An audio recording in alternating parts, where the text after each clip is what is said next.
Kita beralih ke kabar berikutnya. Lembaga Perlindungan Saksi dan Korban atau LPSK dan Komisi Kepolisian Nasional atau Kompolnas mengusulkan perlindungan bagi Barada Richard Eliezer alias Baradae. Permintaan itu bermaksud melindungi Baradae karena memiliki keterangan penting atas penembakan Brigadir J meski sudah menjadi tersangka. Dalam hal ini, LPSK menyarankan Barreskrim Mabes Polri memisahkan tersangka dengan tahanan lain selama berada di dalam rumah tahanan. Hal itu untuk menghindari adanya potensi ancaman dan intervensi di dalam rutan.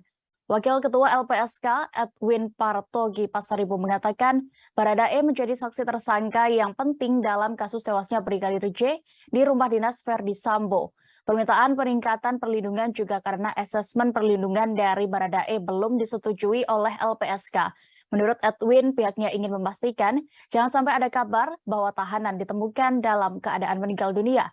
Dalam hal ini, Baradae tidak jatuh sakit, tidak keracunan, bahkan mengakhiri hidup.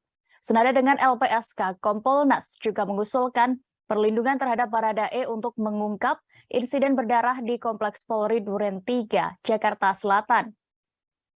Anggota Kompolnas Yusuf Warshim menjelaskan, perlindungan bertujuan agar Baradae bisa mengungkap keterangan secara bebas tanpa adanya intimidasi dari pihak manapun.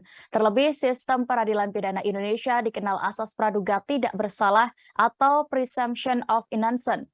Maknanya, setiap orang yang disangka atau didakwa melakukan suatu tindak pidana haruslah dianggap tidak bersalah sampai adanya putusan pengadilan yang berkekuatan hukum.